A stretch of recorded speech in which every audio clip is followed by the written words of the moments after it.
Thanks so much for joining us. I'm excited about this conversation. Yeah, hello everyone. So we have a nice group of people. Thank you for coming. We're going to start with a few questions that we didn't get to last time, just to start the conversation going. But please, it's a small group, so jump in when you can, and hopefully we can have a really great conversation. So I was hoping that Christy Liddell would be on today so she could ask this question herself, but she said, I'm on the board of the Friends of Washington Grove, which is a small patch of old growth forest in Rochester. I'm interested in hearing more about how human-centered and made environments translate or apply to green spaces that are habitat not only for humans, but for the flora and the fauna of a particular ecosystem. It seems that there's an element of decentering the human in these spaces, and that this decentering might allow, though obviously it doesn't guarantee, disruptions of social hierarchies, oppressive structures, white supremacy, etc. What principles or resources might help Friends of Parks with more wild spaces explore that potential? That's an interesting question. It's a very advanced question, I have to say that. But also, can I just say how much I love the idea of like trees against white supremacy? Like, I really kind of feel like they'd probably go that way. No, they would definitely go that way. But yeah, the notion of green space in our cities is interesting too, because in my presentation, I definitely talked a lot about the earliest cities being such as they were without streets and so forth, or with narrow streets with not a lot of green space.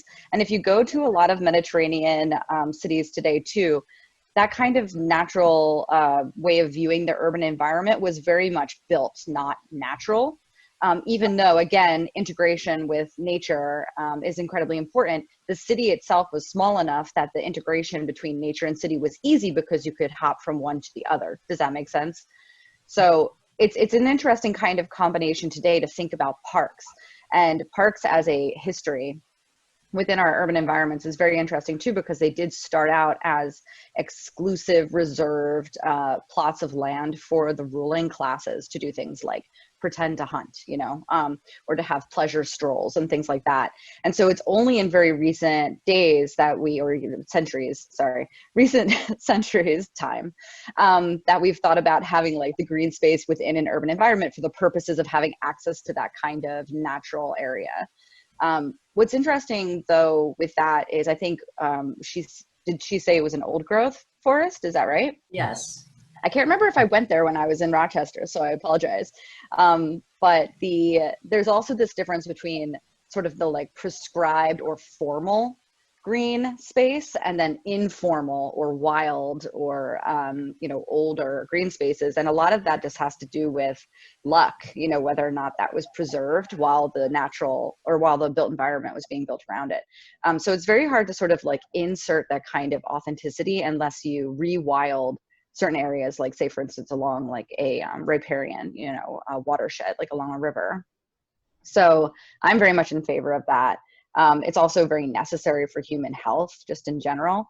And the access to green space, of course, throughout space and time in recent years has been shown to be obviously incredibly privileged with regards to where they are located. So people who have access to green space tend to be white and wealthy as opposed to other areas of the city. And that just even goes down to trees. But even trees and bushes and small park areas that are natural, actually, even just walking by that does, you know, stimulate positive emotional responses or psychological responses to human beings as they walk through those spaces. So even just little touches are really important. So it's a new kind of way of thinking about integrating those smaller elements in more frequent doses, so to speak, doses of trees, basically. And then also allowing for like an equitable access to more wild areas that happen to be outside the city, if that's the case. So transit, you know, to those places and so forth, that is affordable and easy to access. Because yeah, I mean, forest bathing as a thing has suddenly become very popular, going into the woods and really just having that moment. But we know how important it is for human beings, so it absolutely has to be a crucial component to any urban environment. That's my long answer to the, I think it answered the question.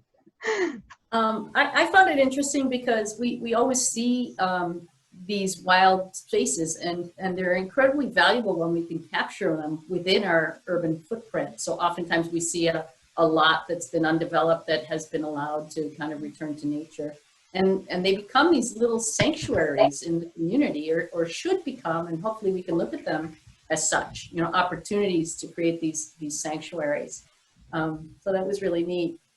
Also for animals, don't forget, as a part of the, you know, sort of biosphere that is a city, other natural elements like, you know, butterfly and bee, you know, areas where they can pollinate and also stop on their way in a migratory pattern. And then other like small creatures that live in a city, just being able to give them access to that too as a part of the larger ecosystem idea. Sounds great. It was interesting. Go ahead, Richard. Am I on? Yes, you are. Okay, thank you. I have the feeling when I drive up to the area, because I no longer live near it, when I go to this fabulous old growth forest on the hillside, that I'm sneaking in, and I don't really belong there. You have to find a parking space at a little dead-end street. It's unmarked. There's no regulation. You don't. All there is the entry sign, which is not an entry sign. It's a don't sign. I think that this rare touch of nature, which is very important for children, to show them that we've been, obviously it needs a really fine information board about how old the trees are and what they are and what this represents in terms of the original land area of Rochester, but also something that welcomes people saying, no, yeah, it's legal to park it. This is how you and everybody else can come in. You're not sneaking into some wealthy person's preserve. I agree, Richard. That's why I said, you know, sometimes we don't recognize these as opportunities in our communities. I know that there is a protest, a Black Lives Matters protest planned for Friday, just down the street where I live, in a large swath of grassy land that's mostly used as a parking lot for the Highland Festival. But the idea that they can capture the space that has been pretty much, you know, 90% dedicated to overflow parking as this place for people to meet and gather is wonderful. So the more we can encourage that, the more, as you say, recognize those spaces and make them places where people can come to learn, to share, to meditate. That sounds terrific. I was curious that in the questions we didn't get to last week, there were several questions about nature. So yeah, we'll go to a second one. Ellen Oberst says, this presentation was good for my heart. Research on biophilia shows that nature is good for the heart, body, and mind. Ian McHarg taught at Philadelphia. When he developed the idea, he published in Design with Nature. Anne Winston Stern, I apologize, I'm reading without my glasses, so took these principles and applied them to cities with Granite Garden.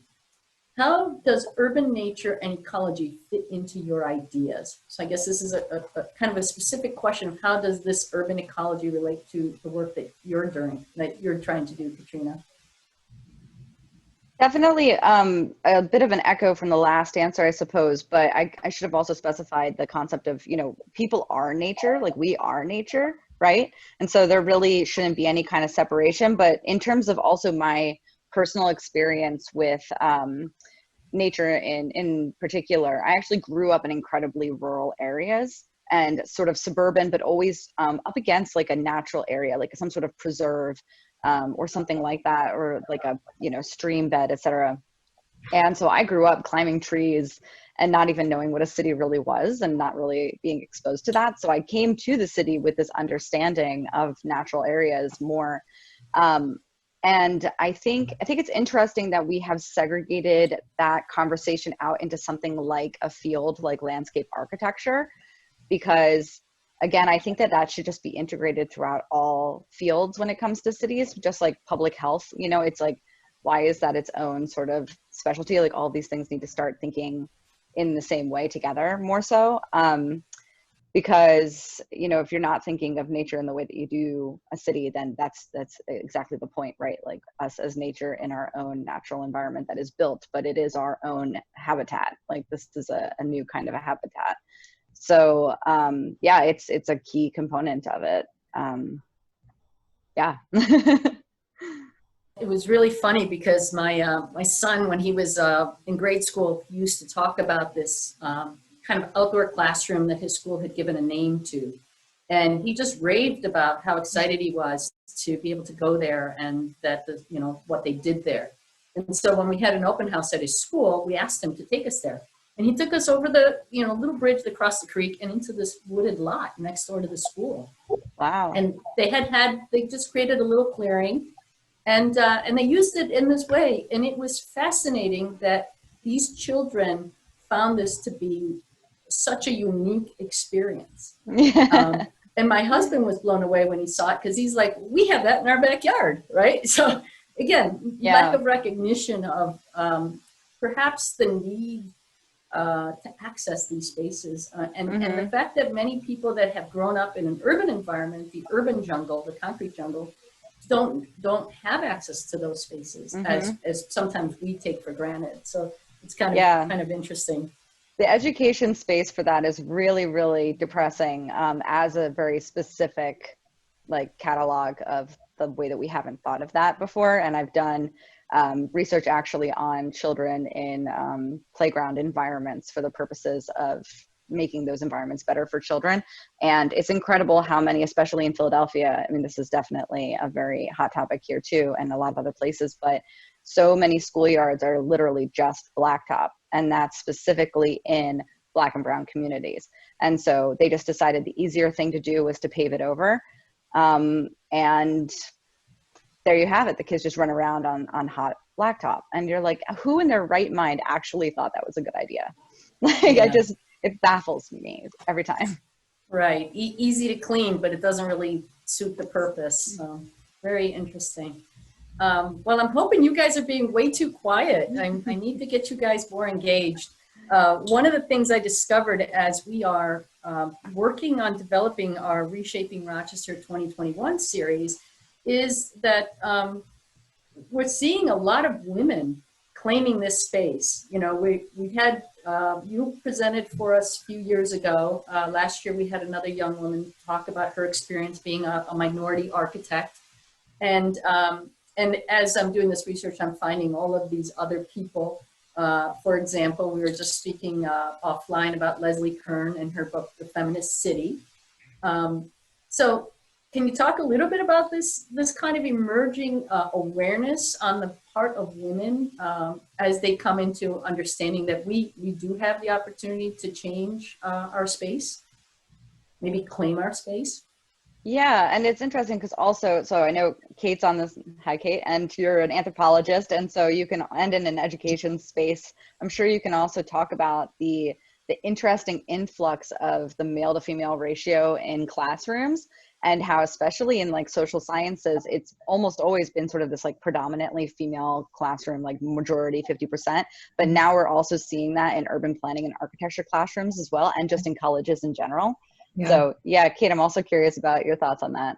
Yeah, I mean, because I teach on reproduction and kinship and race and gender, I tend to have more women students, and a lot that makes sense. Yeah, like trans and non-binary students. Like I'm teaching an American kinship class right now, and there's only one male student in the class. But I think the last time I taught it, there was maybe two.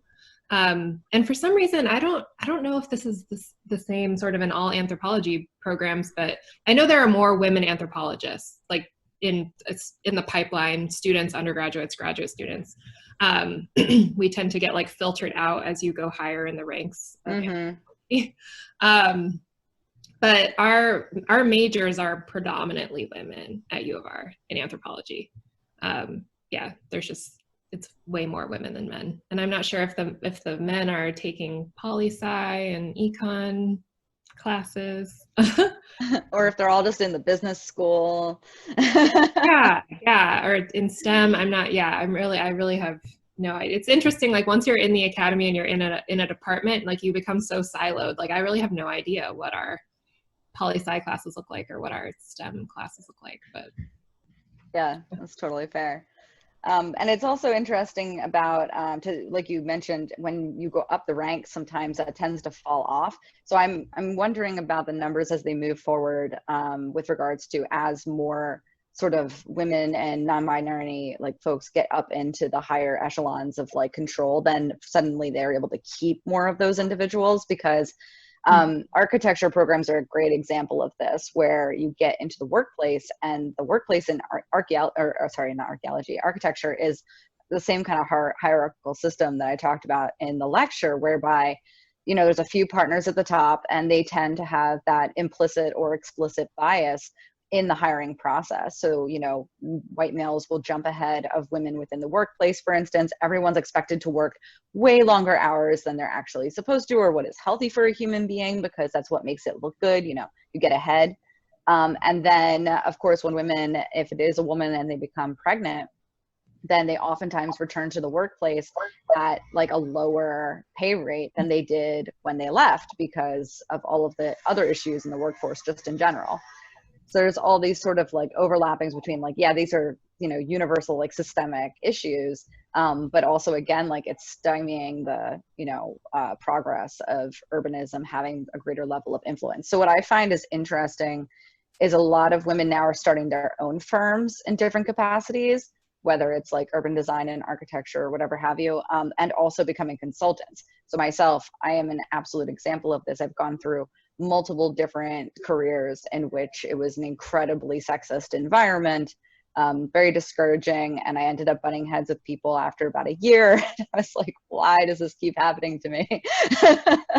And it's just one of those things where that happens to so many women and non-binary folks anyway. So hopefully that will eventually be shifting, but the influx and the interest on the part of women into these places is just so high right now. It's wonderful. Oh, Maria, you're muted. you're muted. Richard, go ahead, Richard. Okay. I'm thinking of much simpler terms. To introduce women into our urban environment, let's think about what historically women have excelled at. The great poets. Wouldn't it be wonderful in going through Copp's Hill Park, the romance of trees which are several hundred years old, pristine nature that's never been tamed, to one way or another make women's poetry on those subjects available? That could be done, I assume, through people's smartphones. That's how museums do it now.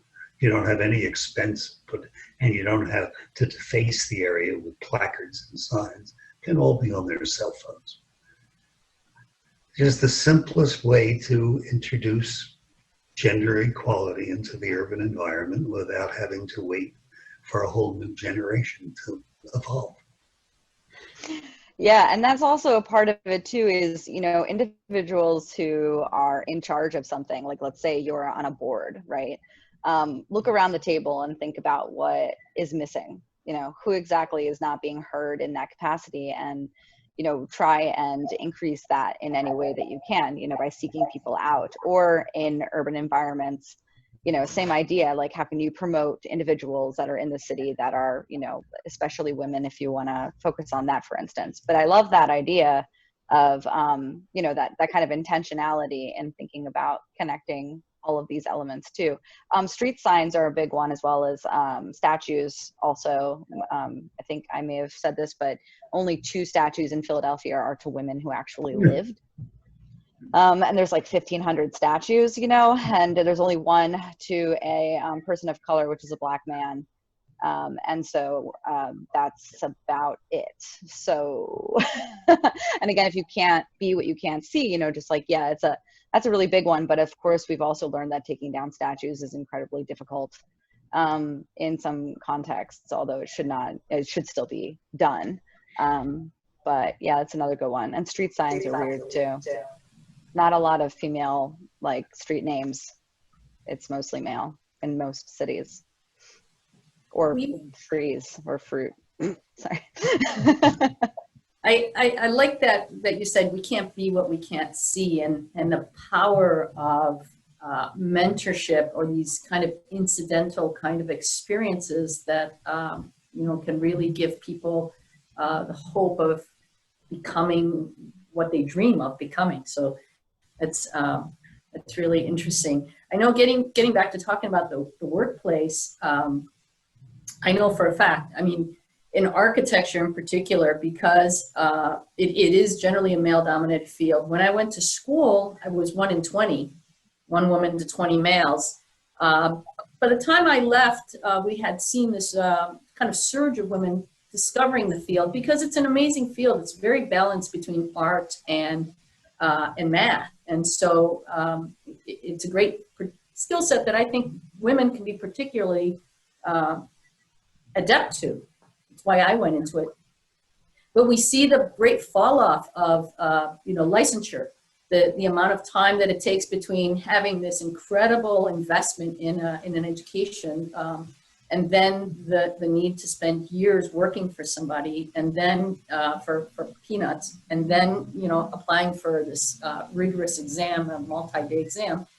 So we see that fall off because it happens to be right at the time, late 20s, when women are venturing off to other things, whether they're building a career path or building a family. And so this is where we see the incredible drop off. So even today, we have this huge disparity, even though we do see women in the work field. All the women that I know that I've interacted with have done exactly what you've done, Katrina. They have felt the need to create a safe space, whether it is to achieve their own goals and dreams because they were being kind of not recognized from the higher up, or a safe space because they had been harassed or discriminated against. And many women that I've spoken with have, out of necessity, become consultants or started their own firms. And I think this is something that men don't often recognize. Sometimes they see it as, oh, it's a nice way a woman can freelance as an architect because she's busy raising kids, or blah, blah, blah. No, I was forced to do this because the work environment was hostile, right? And I think there certainly should be more conversation and more conversation around that so people would have a better understanding of that. Yeah, I think in a way it's almost like a numbers game, right? Like once you get to a certain amount of fellow women, and let's not forget, of course, that women who go into hierarchical positions of control can also be very hostile towards other women. And that's incredibly depressing, but it's a truth that needs to be talked about, because sometimes when I don't put the blame on a lot of things, because when you're in a system, there is a lot of, a culturalization that happens sometimes without even knowing it. But the women in those environments have just had to be more masculine in order to compete with the other men, to an extent that they themselves end up echoing, and reflecting those same things that they've been given back onto other people, and thinking, okay, well, I'm the woman at the top. I'm the one who made it. And so you're only allowed to have like one more come in the door, because otherwise we're going to get all ostracized again, or I don't know exactly what the psychology is every time there, but so that's something to think about. But there's definitely been a shift in that as well. So again, once more come in, then it's like, oh, okay, no, they're not just gonna, the men are at the board, whatever, not just gonna like hate us. Thank you for being here, Randy, by the way, just in the chat there.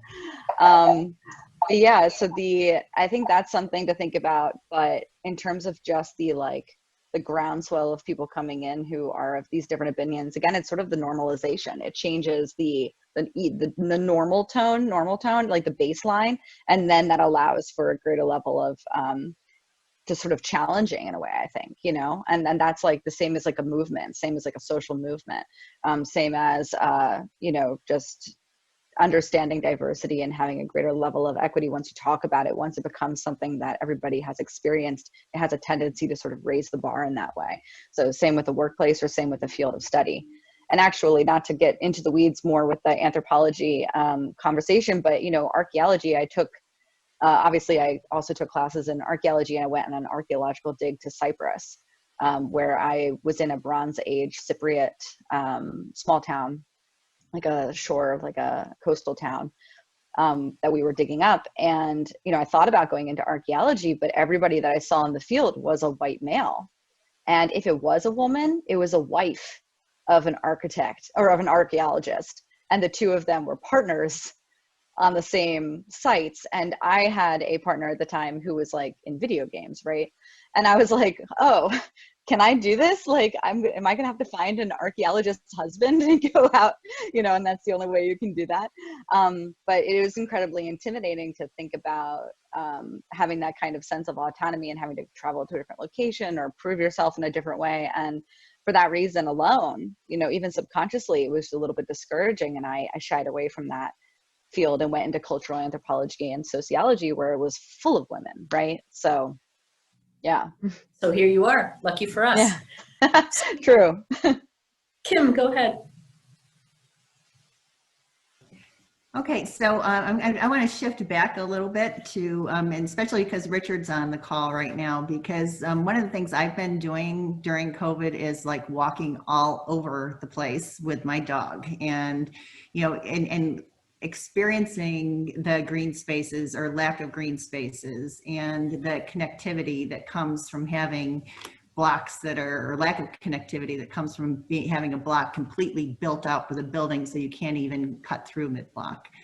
And one of the things that I'm passionate about here is that we use these opportunities to learn to help inform what we're going to be doing with the spaces that we still have to create here in Rochester. And the two spaces that are out there are Parcel 5, which is a large parcel right downtown. And Katrina, I don't know if you're familiar with that from your visits. I did see it. Yep. Okay. Yep. And then the projected inner loop infill. And one of the areas where I've walked, where I have been impressed by the thought that went into that integration of green space and connectivity, is actually what was done over at Cornhill.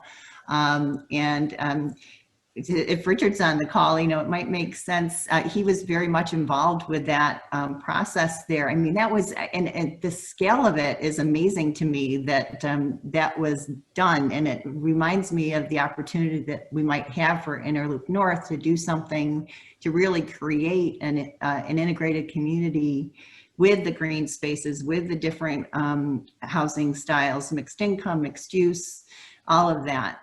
So I'd love to talk a little bit about that and how that happens and how we might help to guide the process locally to make that happen in a way that's thoughtful and is going to actually result in something that we all can be proud of and is going to be a benefit to the community. Yeah, I agree, Kim. I do. We often look at Cornhill and recognize how forward thinking it actually was to know that it's matured now. It's, how old is it now, Richard? 30, 40 years at least? Cornhill, the development of the Cornhill condos. 1971 we started Cornhill. 1971. And we don't have, yeah, and we don't have another example like it in the city, a place that has a variety of housing, typology, mixed use. I agree with you, Kim. And now finally to see like how many 50 years later that they're doing the waterfront, you know, along that side of the Genesee, to make that more accessible and to make that part of what's going on there. Richard, yeah. You're muted. Richard, you're muted. Oh, let me see. Unmuting. So this was unused urban renewal land. It was supposed to be a Moshe Softy habitat. It never got built. And it sat there for years vacant with nothing but a bar in the middle. It stayed open. So we, the city did a competition as usual, and we were selected to develop it through many successive stages over a period of 20 years. The key to it is this: the river had been totally blocked from the Cornhill neighborhood by a railroad and remaining land being the city dump. And the key to the design, which Barkstrom and LaCroix, of which Roger Brown is a member, came up with, was through the economies of doing market rate apartment house dictated that in order to reduce the number of elevators to a reasonable number, this 800-foot long building had to be interconnected. And that's a big building. So they created very dramatic passageways underneath at a story and a half high, where you can see the activity going on at the river and actually walk right through to the river. Mm-hmm. So although it was never identified by the city in their rationale for awarding us the contract, we knew that the key to the long-term success of this was to bring the river with public improvements, which the state funded along it, to reintegrate it to the neighborhood by the shops providing the funnel to a big passageway at ground level, which went right through. That's the urban design significance of what we did. The key to what we did. Oh, the reason for there being a great, it's by far the largest market rate development the city's seen since World War II, believe it or not.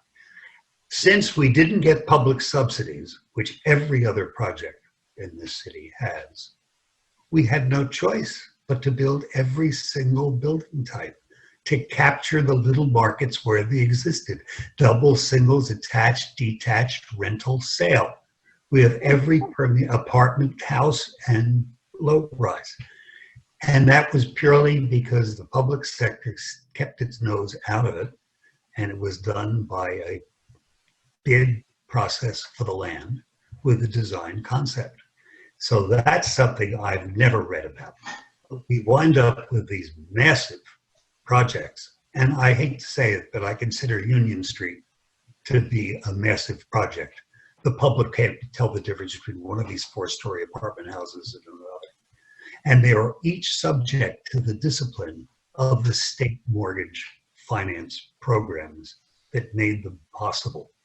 And there's no interconnectivity provided. The land is all utilized. It's like 50% coverage, maybe 60% coverage. Nothing but parking and building.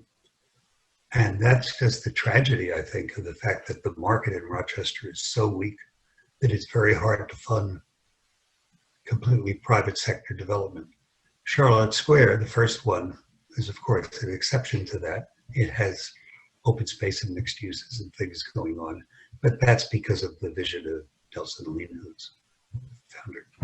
That sounds like an incredible asset, because oftentimes the kind of development ends up becoming so far on the side of market rate with regards to what we would call gentrification in some capacity, whereby it just becomes the most exclusive neighborhood in the city. I don't know if that's become the case or not, but we have something similar actually in Philadelphia, whereby the Society Hill neighborhood is the best neighborhood in the city, quote unquote, is a sort of the most wealthy neighborhood.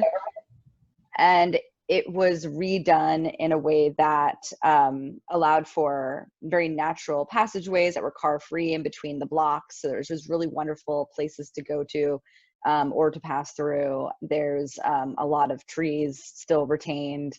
It's a lot of row homes that were derelict, that were preserved, which was excellent because it's a very historical city here, of course. But the problem being that then the flip side was, without any kind of system in place to prevent that from becoming too lovely in that way in terms of the market, now it is the most expensive real estate.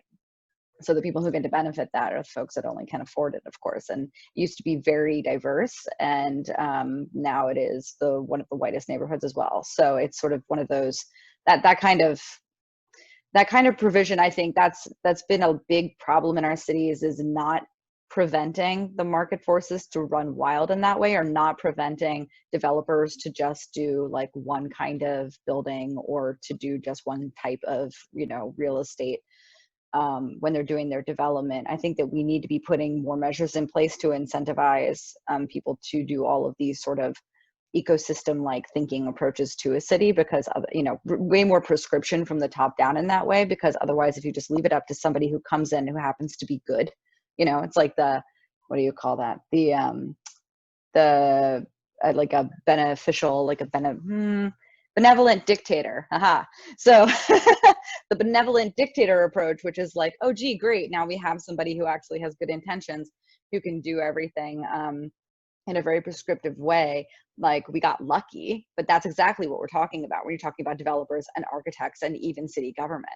It's like, we need some kind of new system in that system that prevents it from being just a monoculture or complete gentrification or whatever else. It's just, yeah, it's challenging. It's also hard to get people to give up power. So, you know.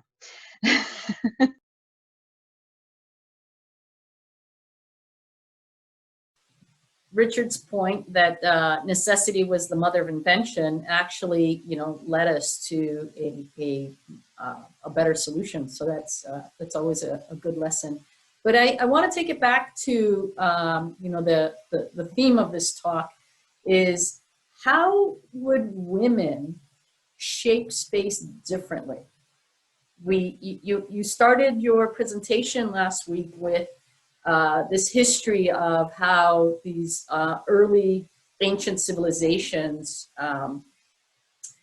were low to the ground, were egalitarian, were cooperative, were somewhat led by women, and the comparison of where we are now with these tall buildings, competitive space, all this stuff. So if we are now invading this space, this career, this profession, and suddenly claiming our role as builders of our communities and our cities, how is it that women would, the spaces that we would create, how do you see them being different than what we have now? I mean, part of what you were just talking about is that different kinds of ethos, that different kinds of thinking of the value of nature and incorporating more diversity, but I'm sure you've been asked this before. Yeah, and it's funny too, because I used to say, maybe we don't know what a city shaped by women would look like because we've never actually really had the opportunity other than those earliest examples. But now I kind of think, I focus a little bit more now. I think that if we can take those principles and bring them into the present and integrate them, then we absolutely can create a vision of what that would look like. And it would be a better place for everyone. Just absolutely, hands down. And I think that there's a couple conversations around that. One of which is that people tend to ascribe women with those like soft skills or those, softer feelings of caring, compassion, and that sort of thing. I think just by default, with regards to the society that we live in, that is the stereotype, that's the role of women as caretakers in our society and so forth. Like, I think, again, like thinking even about like poetry and other kinds of like creativity, that's sort of the way that we think about women, because we've been sort of, that's our culture. So there's that aspect of it. But I think also in the other way of thinking about it too, if you do go back to a lot of other cultures and hunter-gatherer societies before urbanization, that knowing that was all basically a matriarchal or matrilineal society in some capacity, that is really interesting to look at as a comparison to, okay, are we biologically more compassionate? No, that's not actually like the situation. It's not like women are more caring than men by default. But it is to say that a matriarchal society, that may actually be said that is more caring by default in some way, because of the fact that we can look to other societies where that was the case, where they were matriarchal, or ones that are today, and we can see that there is lower violence, that there is more cooperative capacity within the society. We know that matriarchal societies have done things like they basically understand.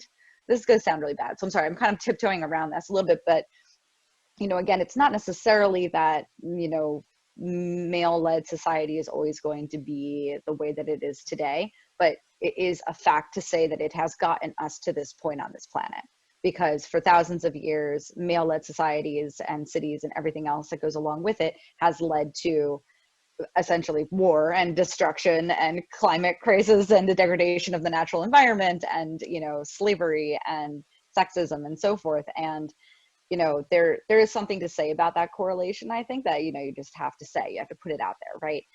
But also what's interesting is, and I'll use an example from like, again, an anthropological sort of biological example here, but you can look at the difference between chimpanzees and bonobos as a really interesting comparison to our society. Chimpanzees do have meat-eating cultures, like some groups that are in an actual cultural group within their species are hunters, for instance, and will eat other monkeys and so forth. They are more violent. They will have a male, dominated structure that will kill off other infants, other babies that are not their own, for instance, because they're trying to keep their lineage and so forth. There's no ability, it seems, for the females in the species to rise up. Sounds weird, but to actually like have a say, even as a group, because of the way that the system is structured for their cultures, essentially. And then if you look at the bonobos, by comparison, it's a female-led species. It is a matriarchal situation. It is completely based on kindness and compassion in all seriousness. It's non-competitive, it is egalitarian, it's not violent, just like our earliest cities, for instance. Of course, there's always going to be some human conflict and some human violence, but that's like not our default, state of being. I truly believe that. And we're far more like bonobos, actually, in all in all reality. We really can be, we are supposed to be. We need to start thinking about going back to that. But they're also far more, the stereotype of bonobos is that they're incredibly sexually open, which is hilarious. And so they're very much about same-sex relations or having sexual relations as a form of communication. So, and also in various positions that are far more human-like than the chimpanzees do. So again, sorry, getting into the weeds of primatology and, sex and so forth, but it is an indication of the kinds of ways that that is their culture. Their culture is this sort of hey, hi, hello, here's some fruit. And then also there's same-sex relations as a part of that. It's very interesting. Chimpanzees, not so much. So there's a lot to be said about those comparisons of our closest relatives and the way that we can look again in our society for the current context going back in time. And so one of the interesting things that some other matriarchal cultures have done is they understand what happens when you, for instance, well, bonobos do this too, right? So if a male takes over a situation, they do understand that that can be a slippery slope. So again, I know this sounds all really kind of weird, but bonobos will actually shut it down. They somehow, I don't know exactly what's going on here, but they somehow have this understanding that if a male starts getting a little too big for his britches and starts being hey, and starts pushing, the females around, they'll basically step in as a group and be no, you're not allowed to do that. That's not how we operate. If this gets out of hand, we're going to kick you out or whatever, you know what I mean? Some kind of repercussions take place there. That is a negotiation in order to keep the culture in this best way possible. So there's an overt action that is taking place there to prevent the negativity from coming in, right? And so in our earliest and other comparative cultures today, with matriarchal cultures, they will actually prevent people from hoarding too many goods, like food or resources, because they actually understand there's taboos against it, right? They're you're not allowed to hoard. They understand that this hoarding concept leads to this kind of well, I have more. I am better now. Oh, you have to do something for me because I have more resources. They understand this kind of bizarre slippery slope concept and they shut it down. And so there's, again, taboos or religious, prescriptions in place. Oh, if you do that, then the volcano god is literally going to kill you. And that's actually an example. But, it's this interesting idea of listen, if we understand human behavior better, again, if everybody had anthropology as the core basis of their education as a human being, which makes total sense, then maybe we can actually understand our better, but also worse nature, right? And once you understand that, then it makes sense to move towards something. So it sounds bad to be yeah, definitely women should be in charge of everything. It sounds like you're being reverse sexist in some capacity. But if we do understand, which we should now after thousands of years, that there's a lot of conflict in male-dominated societies and that prior and matriarchal societies do not have that same kind of conflict, then it is therefore logically reasonable to say, yes, we should be moving forward in that way and that it would be better for other people. So that's my long-winded hope to make everybody happy argument for that kind of answer. I hope nobody takes any of what you said out of context. It's pretty interesting. No, but as you were speaking about this, my thought was, you know, I ponder this all the time because, you know, I am a female architect, and I am very interested in community building. And I observe, you know, people like you do. And I think this particular perspective is unique for women because the general roles that we play, we're usually the ones that are the connecting tissue of our communities, just through the roles that we often play. So oftentimes, I notice this, and I'll just use my family as an example. You know, my husband is hyper focused on his career, on his work. He's very good at it. It's all he needs to do. I have to do everything else, and that's just happened by default. Wasn't my intention. It wasn't his intention, but it was easy to fall into that pattern. But because of these roles that we fall into or that we choose to play, women have a different perspective on communal life because we're the ones that are interacting on a daily basis on figuring all the other things out that need to be figured out. And so I think that's what gives us sometimes the unique perspective on space and understanding of why should sidewalks be prioritized over cars? And this only comes up just now because I was researching a speaker who was a cycling advocate, but then who just wrote a book on walkability and the value of walkability, because when she had her children, she needed to be present on the street, and all of a sudden became aware of all the problems and obstacles for walkability. So again, I think sometimes it just relates to our unique experience, and we don't realize that it kind of falls down in these gender roles that we are either choose to or sometimes forced to play. In a similar situation, I know Tom Morgan was just commenting on the State Street development. There's a proposal for a section of State Street to be redesigned, and the comp plan has identified these goals of wanting to create complete streets, and yet this design does not accomplish those goals. One would say that it's generally pretty much more the same. It's car-centric and really kind of ignores the goals that were identified in the city's comp plan. And my question was, again, do women and men prioritize cars or sidewalks or people-centric issues differently? Maybe because of our experience.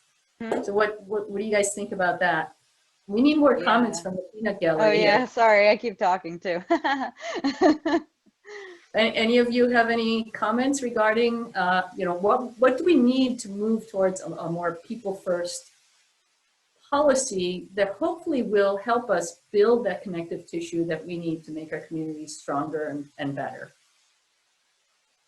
To start, I think we need to have more decision makers listening to these conversations. I'm disappointed that we don't have anybody from the city on this call. You know, the Design Center is doing such a good job of bringing all the people like you, Katrina, in, and Kate, some of the things you've shared. And it's just like, I really would love that this information gets shared in a way that might help influence some decision making. Yeah, along those lines, I was just going to say, having people in the room with the decision makers or diversifying the decision makers. Like Katrina was saying, like if you design for women, then you design for, the other half of the population that's been left out of design for however decades, centuries. But also, like if you design for Black women, then you're designing for even more people. If you design for disabled queer Black women, then you're, and so I think about this a lot in terms of physical space, like through the frame of disability studies, where they'll argue that like a curb cut is something that works better for everyone. It makes the environment work better for everyone. So disability is like not a problem with a person. Race, gender are not problems with people. They're problems with the environment that we have to navigate and the society that we have to navigate. So I think just really like hearing from more people, giving more people power to make these decisions, to contribute, and not in like a superficial window dressing kind of way where it's like, fill out this survey so that we have community voice, but like actually having people in positions of power to make decisions about this. Definitely.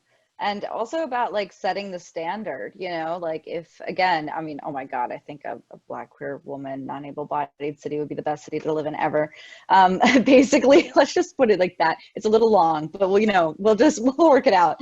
But the whole thing about like, if a curb cut becomes a standard, you know, like why did it take so much to actually even get to that point? Like, why does it take so much to have to struggle towards like the advocacy for that and also justify it in certain ways? I hate that so much. And it's the same with like a protected bike lane. Like a protected bike lane is better for everybody. You know, the drivers themselves don't have to think about the person on the bike. The bike doesn't have to worry about being hit by a car. Individuals who are crossing the street know exactly where the bike is going to be too. So if you know, et cetera, et cetera. So, you know, it's just once we know, and we actually do already know, that's the whole point, right? Like we know what works. Like we know what people need, you know, we know what is detrimental to individuals in an urban environment. It's like, we know what needs to be done and we just don't necessarily do it or make it a part of the default yet. And to your point about thinking about city officials too, you know, they're trapped in, again, not to give them an out per se, but you know, they're trapped in a system that is an incredibly fast moving train that puts them at a detriment for creativity and for changing that system, much like most governance systems. And so it's just, sometimes it's so hard to even like expect them to have the time to find new ideas, because once they're in it, it's like, you can't, there's no stopping. Like it's just go, go, go. And they're also overworked, or they also have limitation on the work hours, et cetera, et cetera. So there's a whole host of issues there with the system itself, which is why I think that more power should actually be turned over to the bottom up forces of an urban environment through the right to the city concept, so that people themselves can also be the ones in charge of making many of the decisions to better their own environment, which is how it used to be. In some capacity, as long as they have, you know, again, like the knowledge, but again, most people as community experts already intrinsically have that knowledge. But specifically with the car-free elements too, it's the same idea. You know, we try our hardest for this community input. You know, I know people that have fought for years just to get a stop sign, you know, or a crosswalk. And it's like, why does it take so long? Like, why is there not a better system in place? And so much of it is systems change. So why is there not a better system in place where people can, you know, just, you know, whether it's an app or whether it's whatever, you know, actually have an influence over their environment? And then again, of course, some people having more of an influence over others because they have that kind of knowledge base or that capital that says, oh, I know how to call my council person, right? Not everybody understands that. They don't even understand the system of governance, right? So, you know, there's a lot of knowledge that also has to be covered in that way. And then again, just like that, the concept of like ceding power to the people, but people are going to do it anyway too. You put rules in place and people are going to break those rules anyway. So try to think about the ways that humans will be humans and try and sort of allow for that in some safe and prescriptive way where it makes the most sense in some capacity. So I guess that's definitely some of it, I think.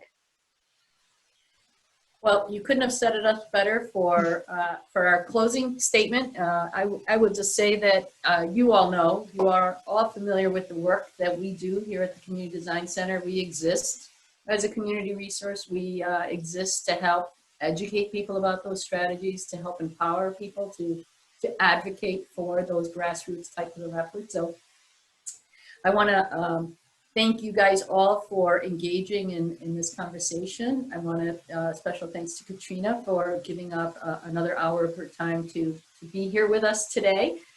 We continue to be connected, you know, on Facebook and other things, and certainly I'm sure we'll look forward to another opportunity to have you join us and share more of your insights, Katrina. With that, I just want to let everyone know that our next event coming up in a couple of weeks, exactly 2 weeks from today, is our Reshaping Rochester lecture that was postponed from the spring. We are so happy to have Carol Naughton come join us for her conversation about how do we build holistic communities. We may be able to have her on the Evan Dawson show next week. Stay tuned on our website, or we will send an email blast regarding that. But we hope that you'll be able to join us for that. And with that, I need to thank all of our sponsors. We have been very, very fortunate to enjoy the incredible support of a variety of businesses and foundations and organizations that value our work and help make it possible. So special thanks to all of them. And I'd like to just give a shout out to our circle of giving friends. These are organizations or individuals who have made a long-term commitment to the organization. And if you really value what we do and would like to help us continue to do that, please plan on consider being a circle of friends to the CDCR. I want to thank behind the scenes, because I always forget, Monika, who is the wizard that makes everything possible, and it's an incredible amount of work. So thank you so much, Monika. Thanks to our board of directors, who has provided amazing guidance and support for our organization. And most of all, thank you for taking the time to be with us and having these conversations. Continue to have these conversations as much as possible. You may receive a link to a survey. We really appreciate your feedback. But thanks again, everyone, for joining us. We look forward to having you join us again in a few weeks. Thank you for having me. Thanks, everybody.